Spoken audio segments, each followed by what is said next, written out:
Yo les refs, j'espère que vous allez bien et aujourd'hui dans ce nouvel épisode d'Histoire de foot, je vais vous raconter comment la Lazio de la saison 99-2000 a choqué l'Italie et a réussi à mettre fin à l'hégémonie du Grand Milan et de la Juve pour s'adjuger au printemps 2000 le deuxième titre de son histoire et le premier depuis 1974. Avant de rentrer dans le vif du sujet et de vous parler plus en détail de la saison incroyable des Laziale, il faut, pour comprendre un petit peu la portée de leur exploit, remettre un petit peu de contexte et parler un petit peu de la Serie A de cette époque-là.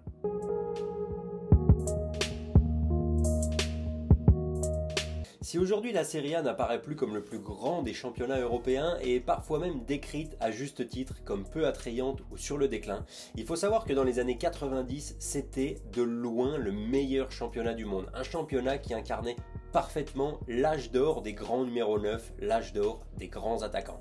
Et la saison 99-2000 ne fera pas exception à la règle puisque c'est peut-être la plus belle saison d'un championnat, toutes ligues confondues. Pour savoir pourquoi, laissez-moi vous parler un petit peu des protagonistes qu'on retrouvait en Serie A cette saison-là. La saison 99-2000 de la Serie A a vu s'affronter des équipes incroyables, toutes plus remplies de stars les unes que les autres. Parmi ces équipes, on retrouve le Milan de Shevchenko, Maldini, Costa Curta, Leonardo ou encore Gattuso. La Juventus de Zidane et Del Piero, coachée par un tout jeune Carlo Ancelotti. Ou encore l'Inter d'un certain Marcelo Lippi, composé de grands noms comme Christian Vieri, Laurent Blanc, Javier Zanetti, Roberto Baggio ou encore le petit génie uruguayen Alvaro Recoba. Parmi les outsiders de cette saison-là, on retrouve la sensation de l'époque, le Parma FC d'un certain Gigi Buffon, Lilian Thuram, Fabio Cannavaro ou encore Hernan Crespo, ainsi que la Fiorentina de Batistuta et Rui Costa. Et au milieu de toutes ces équipes de rêve, on retrouve la Lazio, vice-championne l'année précédente et mieux armée que jamais pour essayer de décrocher son premier Scudetto depuis 26 ans.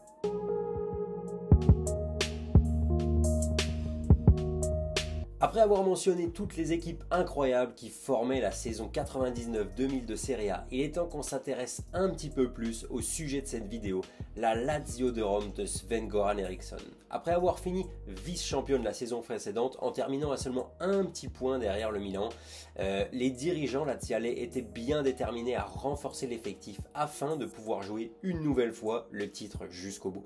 Et c'est ce qu'ils ont décidé de faire. Après avoir vendu Christian Vieri pour plus de 50 millions d'euros à l'Inter Milan, ce qui était une somme absolument colossale à cette époque-là, le président de la Lazio de Rome a décidé de réinvestir massivement en signant Juan Sebastian Veron, un très bon milieu de terrain en provenance de Parme pour environ 30 millions d'euros, Diego Simeone qui a fait le chemin inverse et qui lui est venu de l'Inter Milan pour environ 13 millions de dollars, ainsi que Simone Inzaghi qui a arrivé libre de Piacenza. Ces derniers viennent rejoindre un effectif déjà très impressionnant, composé de stars tels qu'Alessandro Nesta, Sinisa Mihajlovic, Dejan Stankovic, Sergio Conceição, Roberto Mancini ou encore Matias Almeida. Le tout sous la houlette d'un Sven-Göran Eriksson présent au club depuis la saison 97. Afin de maximiser le potentiel de cet effectif incroyable, Sven-Göran Eriksson va choisir d'aligner son équipe dans un 4-4-2 qui va lui procurer aussi bien sécurité défensive qu'efficacité offensive. La philosophie de jeu du tacticien suédois est simple. Le but est de toucher très rapidement ses deux attaquants afin de se retrouver en situation dangereuse très souvent et par conséquent maintenir la pression sur son adversaire.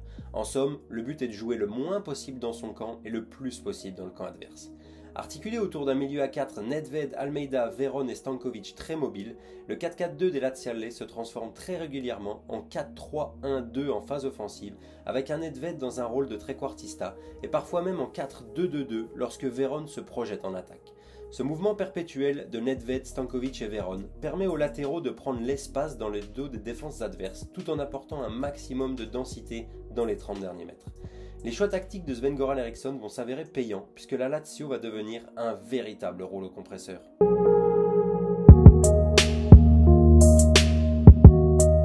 Dans une Serie A composée à l'époque de 18 équipes, les Laziale vont entamer la saison par une série de 9 matchs sans défaite entre le 30 août et le 7 novembre avec des victoires écrasantes 3-0 contre le Torino, 4-0 face à l'Hellas Vérone ou encore 4-2 face à Lecce. Mais le moment marquant de ce début d'exercice restera tout de même l'incroyable match nul 4-4 au Stadio Olimpico contre le Milan, match pendant lequel Andrei Shevchenko brillera en inscrivant un triplé. Le premier coup d'arrêt pour les hommes de Sven-Göran Eriksson interviendra fin novembre 1999 lors d'une défaite 4-1 face à l'ennemi de toujours, l'AS Roma, porté ce soir-là par des doublés de Marco Del Vecchio et Vincenzo Montella. En parallèle, la Lazio va entamer début décembre son parcours en Coupe d'Italie avec une victoire facile 5-2 sur l'ensemble des 2 rencontres face à Ravenna, puis une victoire à l'arraché acquis grâce à un but à l'extérieur contre la Juve au tour suivant. En championnat aussi, la machine Lazio tourne à plein régime, puisque le club de la capitale ne perdra que 2 petits matchs entre la fin novembre et début mars. En février, les Lazialais rencontreront Venezia en demi-finale de Coupe d'Italie, où ils vont tranquillement s'imposer 7-2 sur l'ensemble des 2 rencontres. Vous l'aurez compris les refs, à ce moment-là de la saison, la Lazio écrase tout sur son passage et est clairement une des meilleures équipes d'Europe. Seul petit point noir au tableau de chasse des hommes de Sven-Göran Eriksson, l'élimination précoce en quart de finale de la Ligue des Champions contre le Grand Valence de l'époque dans une défaite 5-3 sur l'ensemble des 2 matchs. Cette élimination aura pour conséquence que les coéquipiers de Veron et Stankovic vont pouvoir se donner à fond afin d'essayer de maximiser leurs chances de doubler sur la scène nationale en essayant de décrocher leur premier Scudetto depuis plus de 26 ans ainsi qu'une Coupe d'Italie très disputée à l'époque.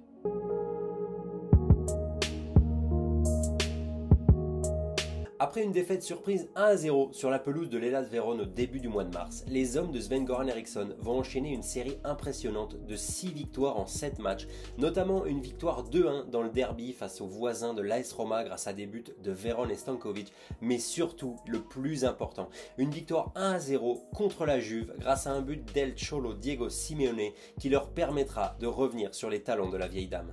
Les Lazialais ont donc fait le plus dur en comblant leur retard sur la Juve et tout se jouera désormais lors de la dernière journée. À ce moment-là de la saison, la Juve est première avec 71 points, tandis que les Biancocelesti sont deuxième avec 69 points. Lors de l'ultime journée, ces derniers vont recevoir la Regina au Stadio Olimpico, tandis que la Juve se déplacera sur le terrain de Perugia. 2 équipes qui sont déjà maintenues et qui n'ont donc plus rien à jouer. Malheureusement pour les Biancocelesti, ils n'ont plus leur destin entre leurs mains et ils devront absolument battre la Regina tout en comptant dans le même temps sur un faux pas de la Juve sur le terrain de Perugia. Au Stadio Olimpico, les joueurs de la Lazio sont beaucoup trop forts pour une Regina déjà maintenue et qui n'a plus rien à jouer. Inzaghi et Veron transforment 2 pénaltys et permettent à leur équipe de mener 2-0 à la mi-temps. Dans le même temps, au beau milieu de l'Italie, les hommes d'Ancelotti vont se retrouver dans une situation complètement invraisemblable puisque juste avant la mi-temps, une énorme averse va s'abattre sur le terrain de Perugia, ce qui obligera Pierluigi Collina, l'un des plus grands arbitres de l'époque, à suspendre le match pour cause de terrain inondé. Du côté de la capitale, le match reprend entre la Lazio et la Regina, le temps pour Diego Simeone d'inscrire son 5e but en 6 matchs d'une superbe tête décroisée. La Lazio s'impose 3-0 et doit maintenant attendre le résultat du match de la Juve afin de connaître son destin. Du côté de Pérouse, il faudra attendre plus d'1 heure pour que M. Collina rappelle les 2 équipes sur le terrain afin de faire reprendre la rencontre. À ce moment-là, la Juve et la Lazio sont à égalité de points, mais seule la Juve a tout à perdre sur cette seconde mi-temps. Mais alors que la deuxième mi-temps vient à peine de reprendre, Alessandro Calori, attaquant de Perugia, va placer une demi-volée parfaite qui va tromper Van der Sar pour permettre aux siens de mener 1-0. La Juve est menée et du côté de la capitale, c'est tout un peuple qui explose. Les coéquipiers de Zidane et Del Piero auront beau tout tenter pour revenir au score, ils n'y parviendront pas. Pierluigi Collina siffle la fin du match et la Juve est à terre. Les hommes de Sven-Göran Eriksson l'ont fait. Au terme d'une journée au déroulement hallucinant, les joueurs de la capitale ont réussi à décrocher leur premier titre depuis plus de 26 ans, envoyant toute une partie de la ville dans une ferveur indescriptible et mettant fin par la même occasion à l'hégémonie du Milan et de la Juve qui s'étaient partagés les 9 derniers Scudetto. Et histoire de finir la saison en apothéose, les coéquipiers de Nedved et Simeone s'adjugeront quelques jours plus tard la Coupe d'Italie aux dépens de l'Inter après une victoire 2-1 sur l'ensemble des 2 rencontres. Et voilà comment au terme d'une saison mémorable, les Biancocelesti ont conquis l'Italie pour s'adjuger un doublé coupe-championnat des plus impressionnants. Une équipe soudée, solide défensivement et très efficace devant le but, coachée par un tacticien qui aura su tirer le meilleur des capacités de tous ses joueurs et créer une formidable machine à gagner. Sven-Göran Eriksson l'avouera par la suite, mais la Lazio de la saison 99-2000 était de loin la meilleure équipe qu'il ait coachée dans sa carrière. This is Lazio, the best club team I ever managed in my life. And these players, we had many players of course, but some of these players were among the best in the world. And they were all winners. All of them. They wanted to win, they hated to lose. Et voilà les refs, c'était tout pour ce deuxième épisode de ma série Histoire de foot que j'avais entamée sur la chaîne il y a quelques mois maintenant en vous parlant de l'incroyable histoire du promu Luton Town. Aujourd'hui, je vous ai parlé d'une non moins incroyable histoire, la formidable saison 99-2000 de la Lazio. Si jamais vous avez apprécié la vidéo, n'hésitez pas à mettre un énorme pouce bleu, ça soutient énormément, à vous abonner à la chaîne si ce n'est pas déjà fait et à me dire en commentaire de quel sujet aimeriez-vous me voir traiter pour le troisième épisode de cette série. J'ai déjà quelques idées, je lirai les vôtres avec grand plaisir. Maintenant que je vous ai dit tout ça, je vous laisse. On se retrouve très bientôt pour une nouvelle vidéo et en attendant, prenez soin de vous et à la prochaine.